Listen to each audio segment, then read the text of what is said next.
veio de tão longe da nossa cidade, que ele possa ter bons momentos aqui conosco, com a sua família, que ele possa voltar feliz para a sua casa, trazendo boas lembranças deste tempo que esteve aqui conosco.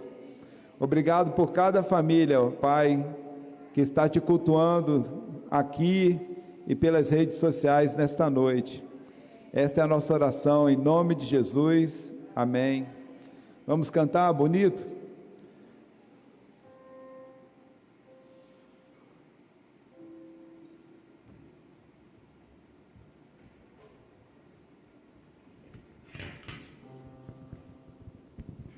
Boa noite, irmãos. Vamos ficar em pé e vamos louvar o Senhor. O hino 25, Amor.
Nós, nessa noite, estamos, como havia prometido os irmãos, fazendo o nosso último estudo a respeito dos tipos velados no Antigo Testamento, para que nesse ano nós possamos dar uma dinâmica diferente no nosso culto, nas quartas-feiras.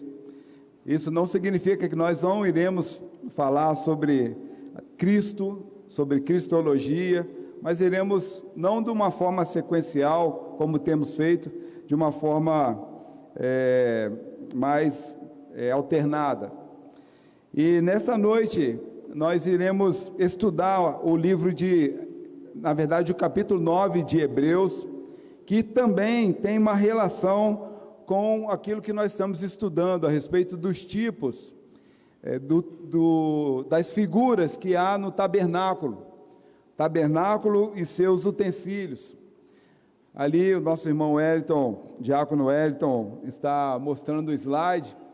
Já falamos bastante ao longo dessas últimas semanas a respeito daquelas figuras que estão ali.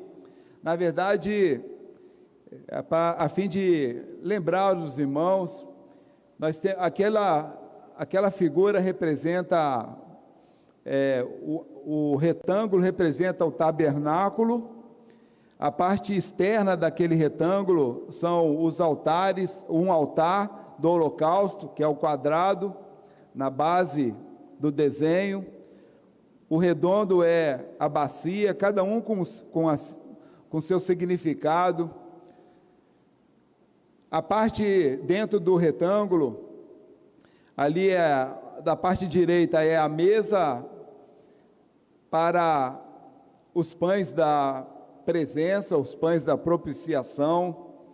Jesus como o pão da vida, temos falado sobre isso.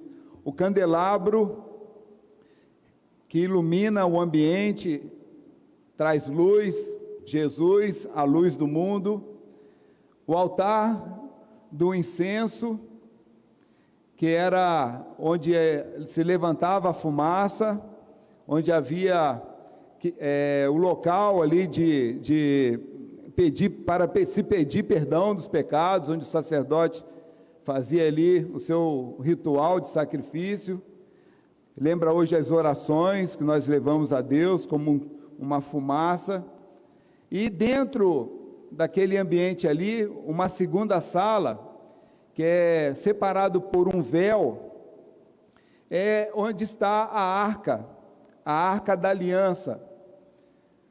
E nós iremos hoje falar sobre todo esse conjunto, o significado da arca, o que há dentro dessa arca, todos os significados, o tabernáculo em si, tudo isso voltando para Cristo, culminando em Cristo. Aquele segundo lugar chamado Santo dos Santos, e o primeiro lugar chamado Lugar Santo. Então nós vamos abrir as nossas Bíblias. Eu pedi para o irmão Wellington, o outro slide, lá em Hebreus capítulo 9, para facilitar um pouquinho mais a ilustração. Essa parte onde está lá o candelabro, a mesa da propiciação, o altar do incenso, e lá dentro está também a arca da aliança, a parte de dentro do véu. E como se fosse uma perspectiva, olhando por fora, uma tenda coberta, né? De fato coberta, fechada por cortinas. Ali era o local chamado tabernáculo.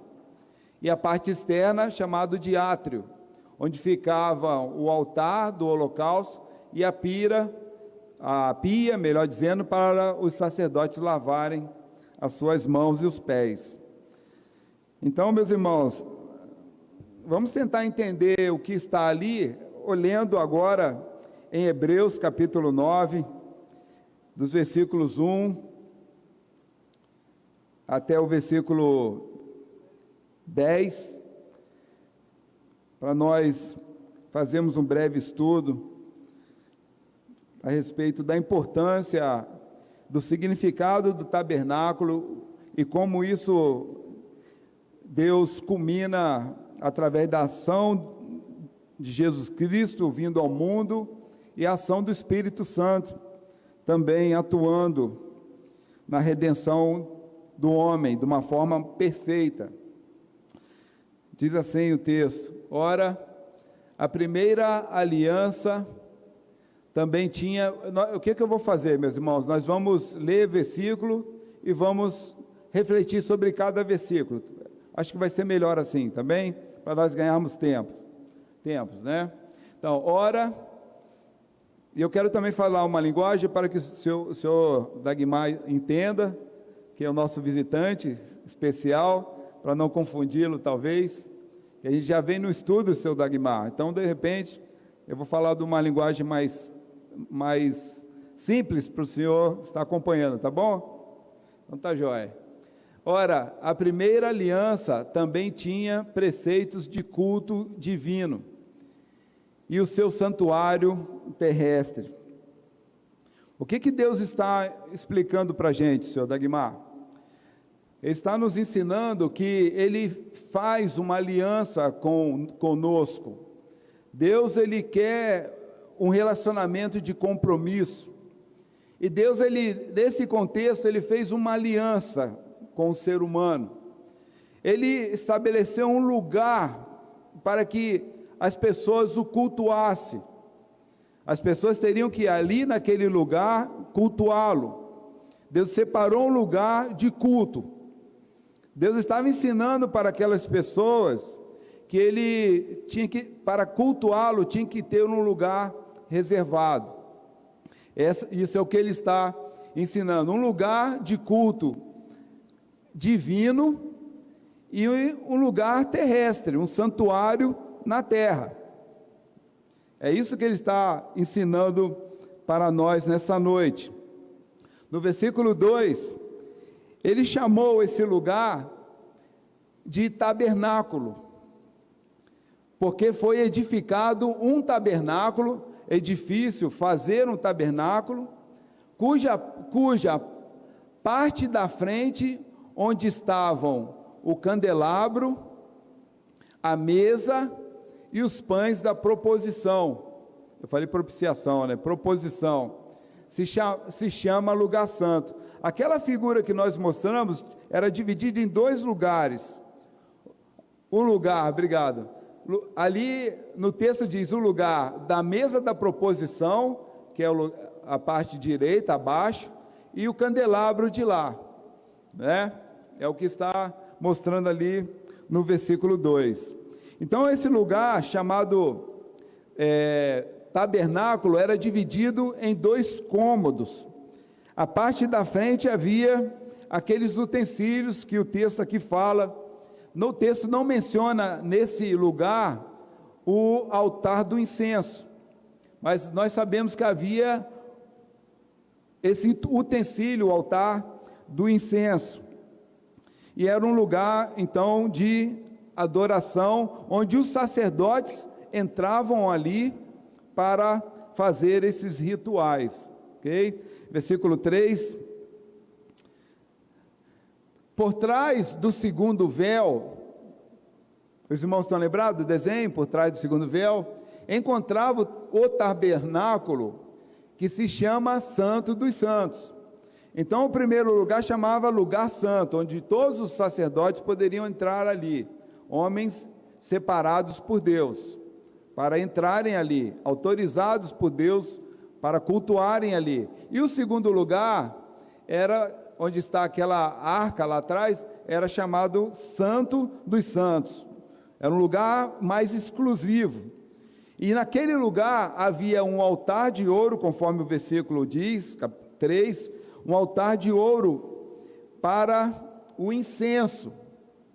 Por trás do segundo, o 3, por favor, né? O qual pertencia a um altar de ouro para o incenso, e a arca da aliança totalmente coberta de ouro. Interessante que nesse contexto o altar está dentro do Santo dos Santos.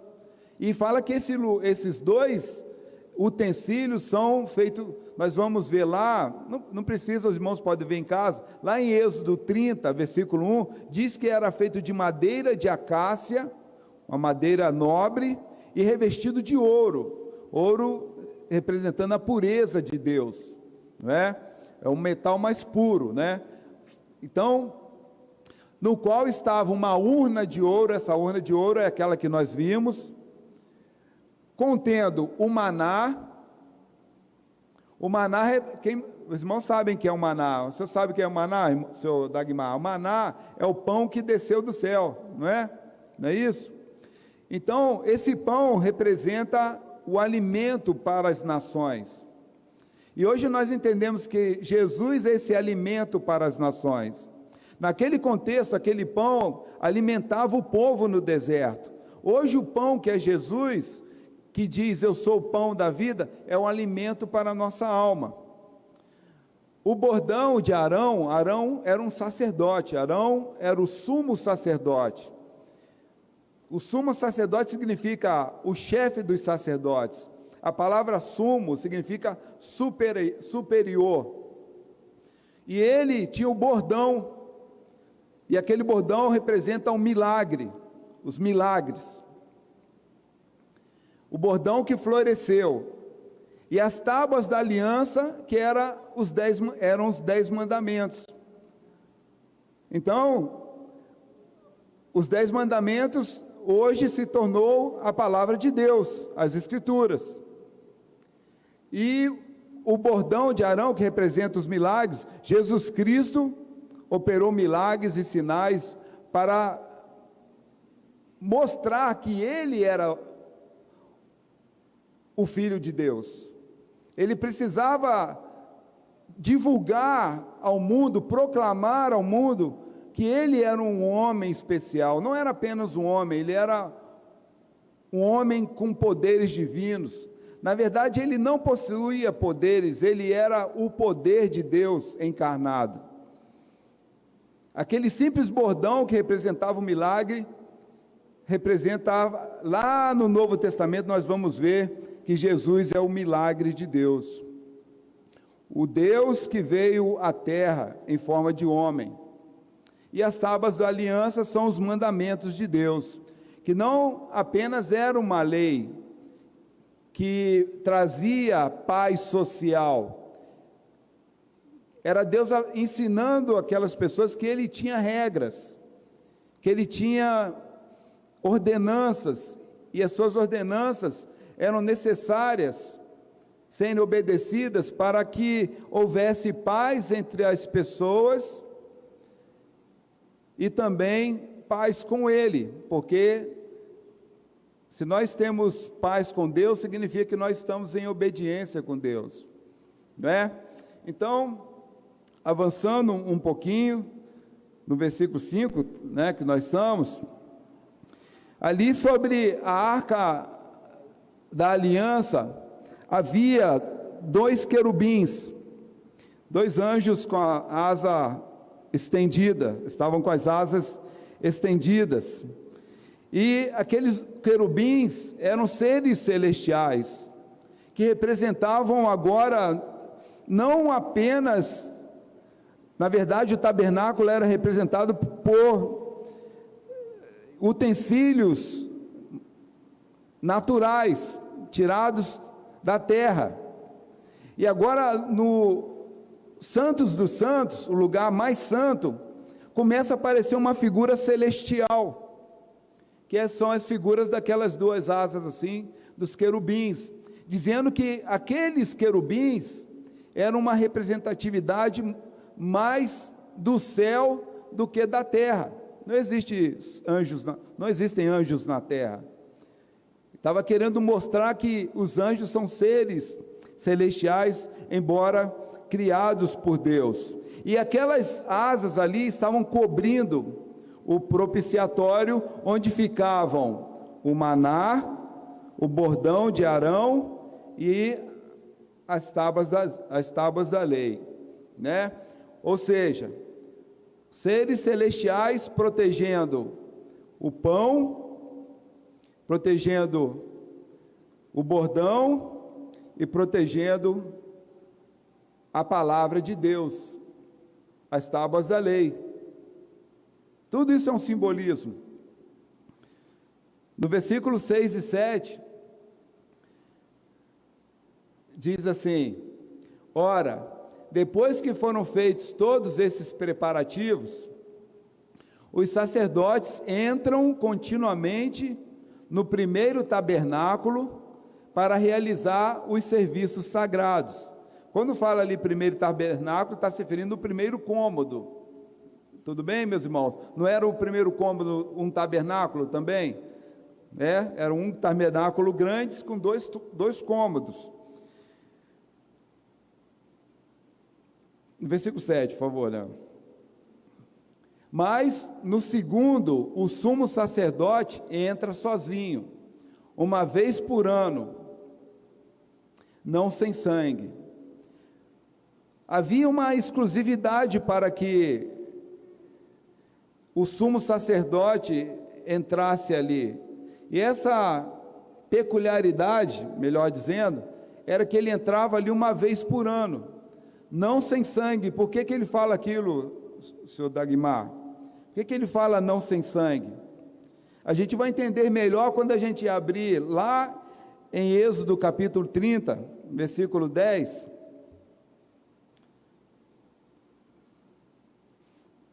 Tudo a gente tem que procurar resposta na própria palavra de Deus. O que diz lá? Uma vez por ano, o sumo sacerdote entrava. Arão fará expiação sobre os chifres do altar com o sangue da oferta pelo pecado. Lá naquele altar, onde eu falei que havia fumaça, havia 4 chifres, um para cada lado, e ele ali aspergia sangue. Aquele sangue, ele tinha um significado, era um animal puro e perfeito, que precisava derramar aquele sangue, para aspergir naquelas pontas dos chifres, para perdão de pecado. Diz lá, uma vez por ano Arão fará expiação sobre os chifres do altar com o sangue da oferta pelo pecado. Uma vez por ano fará expiação sobre ele, de geração em geração é altar santíssimo ao Senhor. Por que havia necessidade de derramar sangue para expiação de pecado? Deus estava ensinando que aquele cordeiro, que era puro, imaculado, ele tinha um significado muito grande. A palavra de Deus diz que sem derramamento de sangue, não há como perdoar pecados. Então o povo ia lá, levava o animal, aquele sacerdote, sumo sacerdote fazia o sacrifício, e aquelas pessoas que iam ali, tinham seus pecados temporariamente perdoados. Quando fala no final do versículo, lá no capítulo 30, versículo 10, por que aqueles pecados eram temporariamente perdoados? Porque aquele sangue iria logo dissipar, as pessoas iam voltar a ter sua rotina de vida, daqui um pouquinho estavam, não adulterarás, não cobiçarás, não matarás, estavam adorando outras imagens.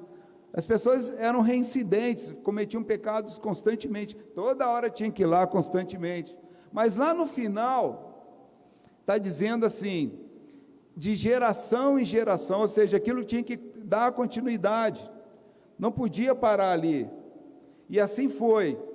Quando chegou no Novo Testamento, a gente vai entender que Deus, ele precisava concluir aquilo que a sua explicação, que ele começou lá no Antigo Testamento. Ele estava apenas direcionando todo esse ritual para chegar no Novo Testamento, que era a plenitude do conhecimento do que ele queria transmitir para as pessoas. E essa plenitude do conhecimento, a gente vai entender que aquele sacrifício que eles estavam fazendo não era o suficiente para que eles alcançassem a plenitude da vontade de Deus em termos de santificação, em termos de salvação, a plenitude da vontade de Deus em termos de perdão dos pecados. Era apenas uma sombra daquilo que Deus queria falar lá no final. Quando nós temos filhos pequenos, nós usamos uma linguagem. Quando nós temos filhos adolescentes, nós usamos uma linguagem diferente. Quando nós temos filhos jovens, nós usamos uma linguagem também diferente. Naquele contexto, Deus estava usando uma linguagem, porque aquele povo ainda não tinha uma oportunidade de conhecer a Deus na sua plenitude. Quando chega agora nesse contexto, Deus agora fala para eles de uma forma mais clara o que ele queria dizer. No versículo 8, Deus começa agora a falar a respeito do Espírito Santo. O Espírito Santo é a plenitude que Deus queria chegar para revelar àquelas pessoas o seu objetivo final, que era revelar Jesus Cristo. Os utensílios do templo não eram suficientes para revelar o propósito final de Deus, que era a vinda de Jesus Cristo como seu Filho enviado para salvar o mundo. Haveria a necessidade de ter o Espírito Santo para esclarecer melhor o entendimento das pessoas. No versículo 8 diz assim: com isto o Espírito Santo quer dar a entender. O que é dar a entender, essa expressão? Quer ensinar, não é? Quando a gente fala, quero dar a entender, que é isso que eu quero dizer, né? Por que ele está falando? O Espírito Santo quer dar a entender. Ou seja, ele quer explicar, ele quer ensinar todos aqueles tipos que haviam no tabernáculo. Quer dar a entender que o caminho do santuário ainda não se manifestou, enquanto o primeiro tabernáculo continua erguido. Nós não vimos lá no deserto o primeiro tabernáculo? Aquele foi a primeira aliança. Enquanto havia aquele primeiro tabernáculo com todos aqueles utensílios dentro, eles ainda estavam restritos àquela ideia de Deus. Mas quando vem Jesus Cristo,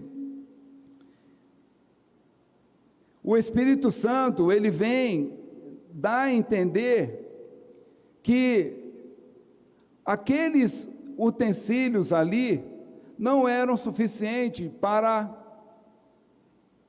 alcançar a plenitude do conhecimento de Deus. Somente o Espírito Santo poderia dar um conhecimento mais claro a respeito de Deus. Vamos no versículo 11, por favor.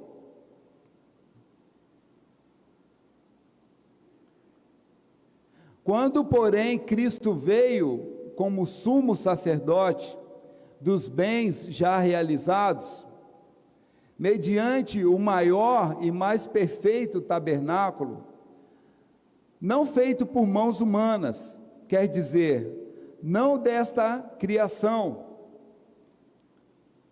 e não pelo sangue de bodes e bezerros, mas pelo seu próprio sangue. Ele entrou no santuário uma vez por todas e obteve uma eterna redenção. O que nós entendemos lendo ao ler esses dois versículos? Que Jesus Cristo, para que eu tenha a compreensão da importância que o sangue de Jesus tem para a redenção, a eterna redenção, eu preciso ter a direção do Espírito Santo, para que isto fique claro para mim. Não serão apenas os rituais, não serão apenas os utensílios que representam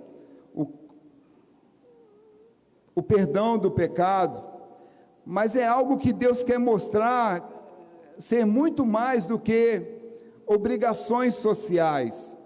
Respeitar as pessoas, não fazer mal para ninguém. Deus quer agora mostrar que o pecado maior não é deixar de ofender as pessoas, não é ofender as pessoas, não é fazer mal ao próximo, mas ter uma consciência pura. E quem traz essa consciência pura diante de Deus é a ação do Espírito Santo. E quem promove essa consciência pura é pelo fato de eu crer em Jesus como meu único e suficiente Salvador, que purifica todo o meu pecado e faz com que eu tenha uma consciência conforme a vontade de Deus. Está compreendendo, seu Dagmar?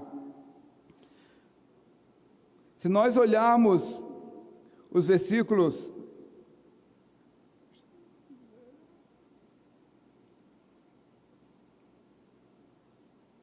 deixa eu ver aqui, versículo 9, onde nós paramos, vai dizer isso.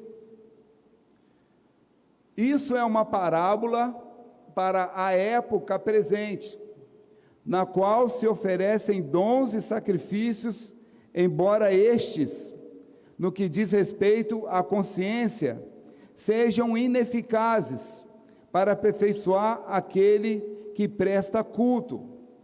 Agora, Deus não quer apenas ensinar para as pessoas que cometer pecado é ofender um ao outro. Deus quer falar que o pecado está na nossa consciência. E que o verdadeiro culto não são rituais, não são sacrifícios. O verdadeiro culto está na nossa consciência. Consciência que aperfeiçoa o verdadeiro culto. Deus, quando olha para nós, Ele quer ver o nosso coração, Ele quer ver a nossa mente. E com a vinda de Jesus, por Ele ter derramado o seu sangue, não mais precisamos sacrificar animais para derramar o sangue, porque o sangue dele foi eficaz, foi o sangue perfeito, foi o sangue derramado de uma forma suficiente.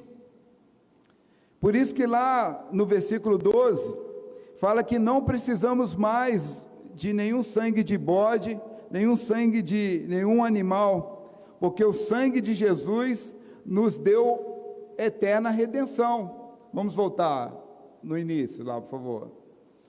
E não pelo sangue de bodes e de bezerros, mas pelo seu próprio sangue.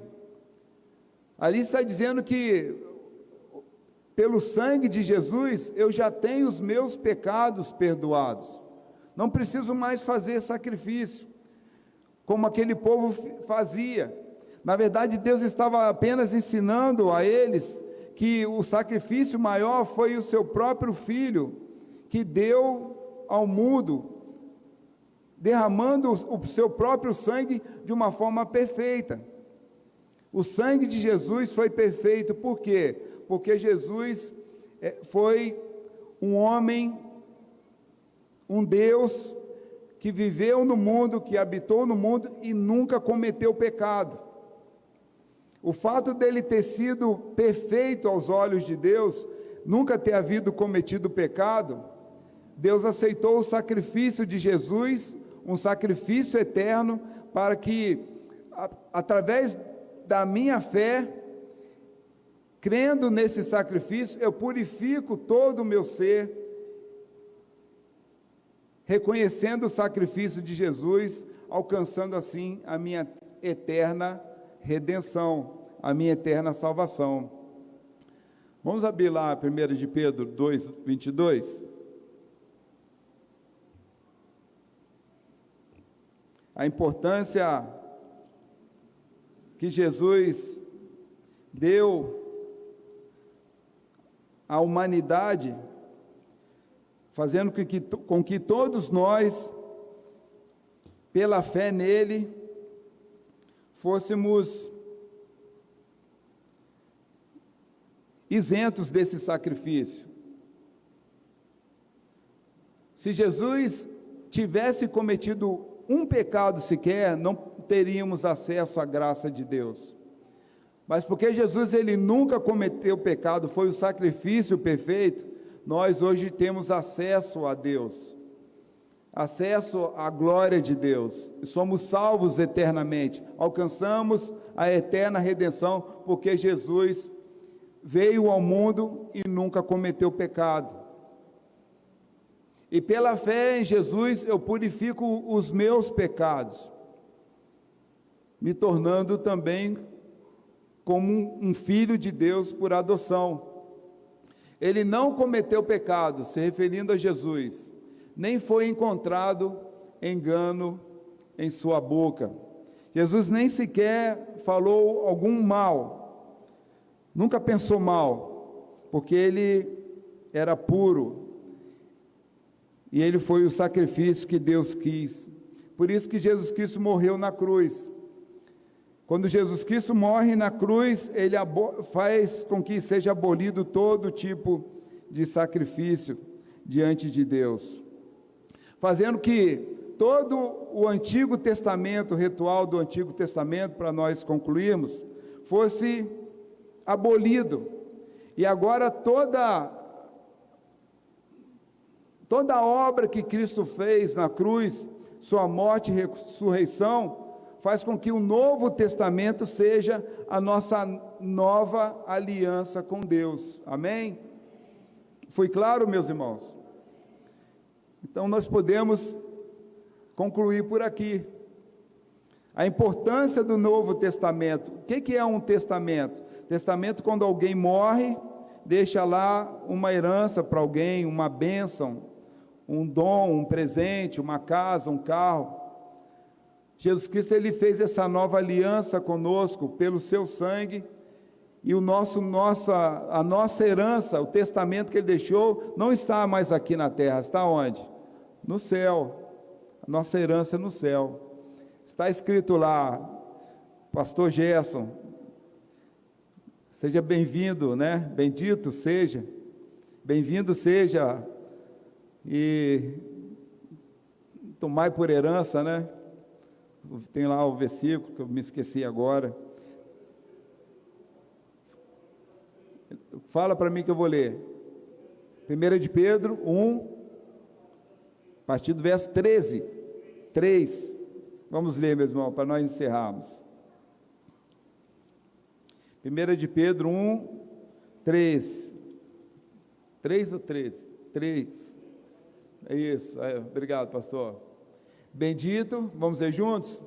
Bendito seja o Deus e Pai de nosso Senhor Jesus Cristo, que segundo a sua grande misericórdia, nos regenerou para uma viva esperança, mediante a ressurreição de Jesus Cristo dentre os mortos. Amém? Amém.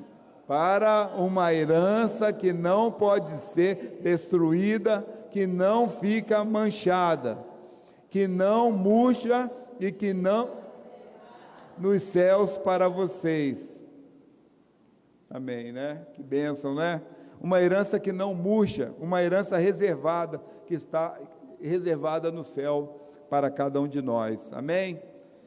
Esse é o amor de Deus por nós, porque Deus amou o mundo de tal maneira que deu seu Filho unigênito, para que todo aquele que nele crê não pereça, mas tenha vida eterna. Amém. Oremos. Pai, muito obrigado, porque não mais precisamos fazer sacrifícios de animais para perdão dos nossos pecados, porque o Senhor já fez esse sacrifício por nós. O Senhor enviou o seu Filho amado Jesus para derramar o seu sangue por cada um que está aqui. Cada gota de sangue representa uma vida que se entrega a Jesus pela fé, e através desta aliança de fé, há uma regeneração em nosso ser. Nascemos de novo pelo sangue de Jesus, porque Ele nos purifica de todo pecado, um sangue puro para purificar o pecado daquele que crê, um sangue eficiente, um sangue perfeito que adentra em nosso ser, adentra nosso ser e transforma o nosso sangue, a nossa vida purificada. Pai, muito obrigado porque o Senhor abriu os nossos olhos, abriu os nossos ouvidos para entender o seu plano de salvação. E por isso, ó Pai, nós temos a eterna herança, uma herança que não murcha, onde a traça e nem a ferrugem corroem. E é este o nosso propósito, um dia usufruir das promessas do Senhor. Obrigado, ó Pai, pela revelação do Senhor na Tua palavra, que é viva e eficaz, e que a palavra do Senhor venha fazer mudança em nossos corações, aumentar a nossa fé, fazer com que nós creiamos nas Tuas promessas,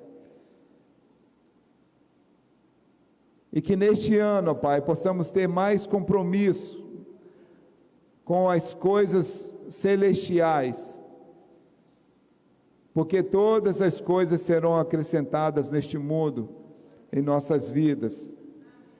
Nós cremos, ó Pai, na Tua promessa, de que quando nós buscamos o Teu reino em primeiro lugar, todas as coisas são acrescentadas em nossas vidas, ó Pai. Esta é a Sua justiça para nós, que tenhamos e que tomemos posse das Tuas promessas para a nossa vida. Esta é a nossa oração, em nome de Jesus, amém. Amém. A palavra da irmã Rogéria. Depois nós vamos nos unir em oração, ter esse momento de oração, em grupos.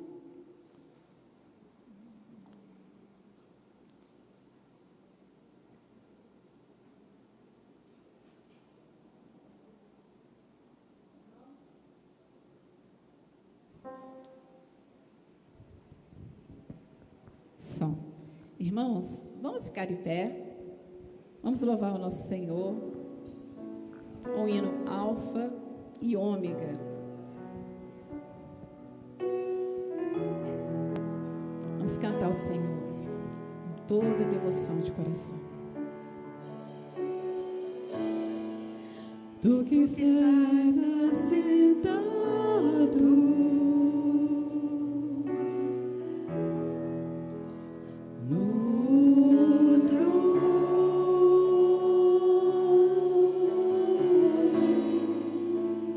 sempre reinando soberano,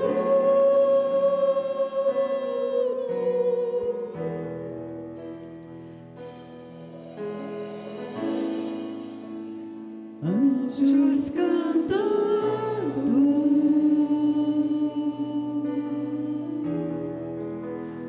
homens louvando,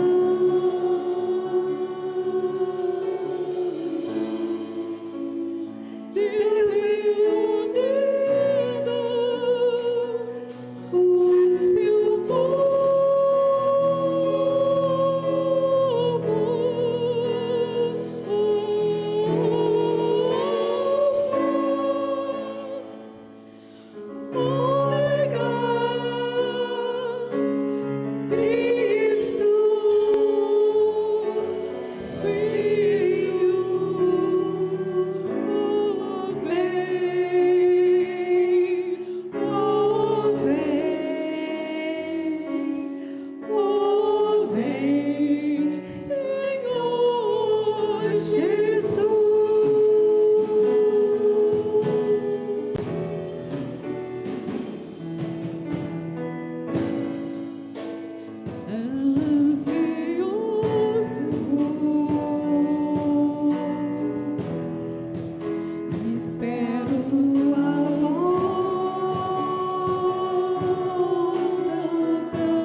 possamos estar preparados para a volta do grande Rei, o Alfa, o Ômega, aquele que vai receber a tua igreja, em nome de Jesus. Amém.